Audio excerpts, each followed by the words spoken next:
ಬನ್ನಿ ಈ ಮಂತ್ರವನ್ನು ನಾವು ನಿಧಾನವಾಗಿ ಜಪಿಸೋಣ.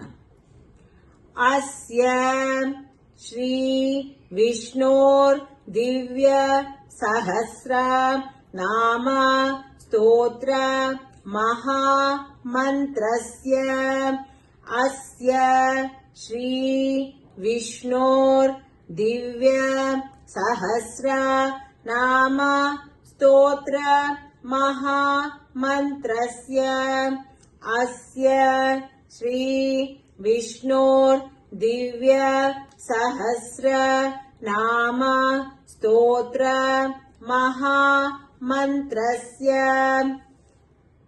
ಶ್ರೀ ವೇದವ್ಯಾಸೋ ಭಗವಾನ್ ಋಷಿಃ ಶ್ರೀ ವೇದವ್ಯಾಸೋ ಭಗವಾನ್ ಋಷಿಃ ಶ್ರೀ ವೇದವ್ಯಾಸೋ ಭಗವಾನ್ ಋಷಿಃ ಶ್ರೀ ವೇದವ್ಯಾಸೋ ಭಗವಾನ್ ಋಷಿಃ.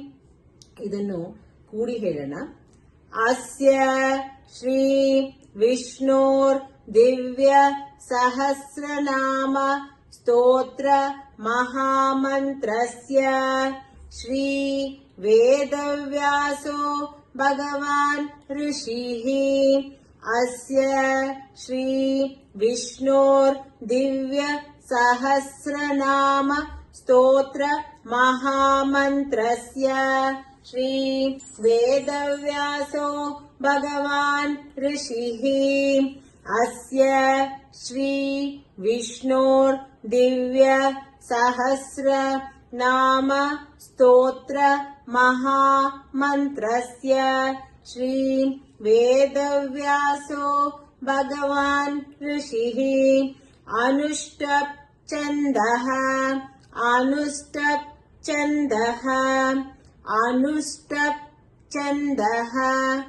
ಅನುಷ್ಟಪ್ ಛಂದಃ